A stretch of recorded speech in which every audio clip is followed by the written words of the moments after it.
নমস্কার, 7 EPIC news নেটওয়ার্কে আপনাদের স্বাগত।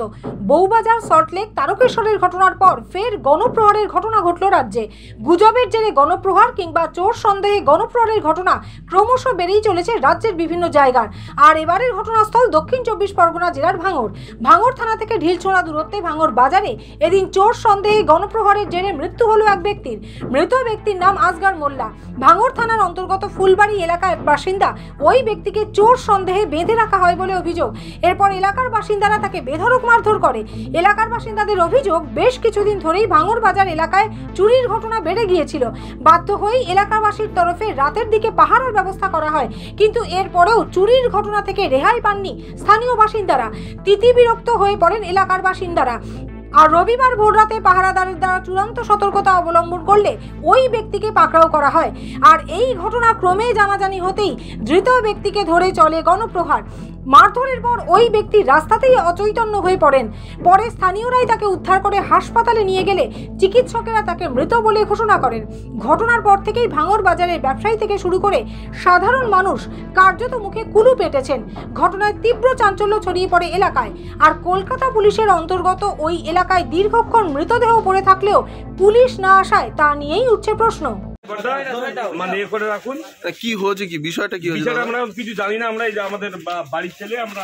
স্থানীয় বাসিন্দা শেখ রফিকুল হাসান জানালেন, রাতে পাহারাদারেরা চলে যাবার পর এলাকায় লাগাতার চুরির ঘটনা ঘটছে। রবিবার ভোরে পাহারাদারেরা সতর্ক থেকে ওই ব্যক্তিকে ধরে ফেলে। কতদিন একভাবে চুরি যাচ্ছে, নাইট গার্ডরা চলে যায় তারপরে চুরি হয়।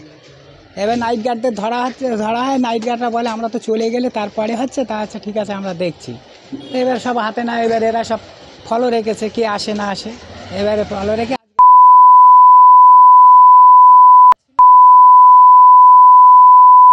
এসে চটচপট মারতে একটু। তারপর কী হয়েছে, বেহুশ হয়েছিল। আমরা চেক করে দেখে নোকটি মনে করছিলাম হ্যাঁ না 4:30টার পরে সব পাবলিক চলে।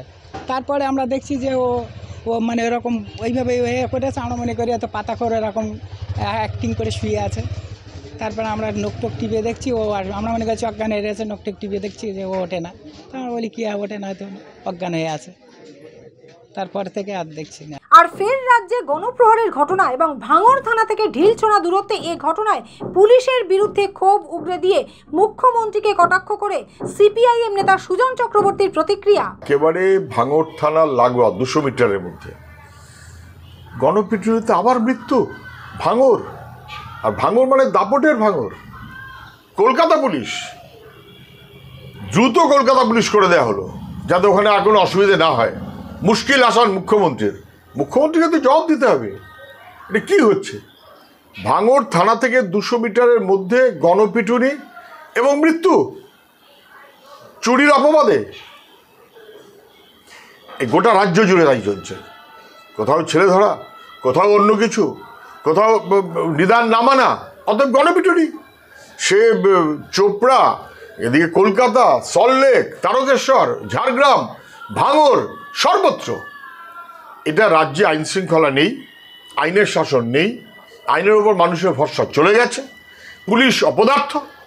পুলিশ এখন চাকুরি প্রার্থীদের পিটিয়ে হেফাজত করতে পারে, পুলিশ বুলডোজার দিয়ে ঘর ভাঙতে পারে, পুলিশ ভোটের সময় ভোট লুটে সাহায্য করতে পারে। কিন্তু মুখ্যমন্ত্রী এমনভাবে পুলিশ চালাচ্ছেন যে পুলিশ আইনের শাসন চালু করতে পারে না। মানুষের ভরসা নেই, অসহিষ্ণুতায় মানুষ ভুগছে এবং আইন হাতে তুলে নিচ্ছে। শাসকের আইন এখন মানুষের আইনে পরিণত হলে সেটাও ভালো হবে না। Bureau report, 7 EPIC news network, দক্ষিণ 24 পরগনা। আরও বিভিন্ন খবরের আপডেট জানতে হলে অবশ্যই সাবস্ক্রাইব করুন 7 এবিক নিউজ নেটওয়ার্ক চ্যানেলটি, কারণ আপনাদের একটা সাবস্ক্রিপশন আমাদের কাছে অত্যন্ত মূল্যবান। জয় হিন্দ।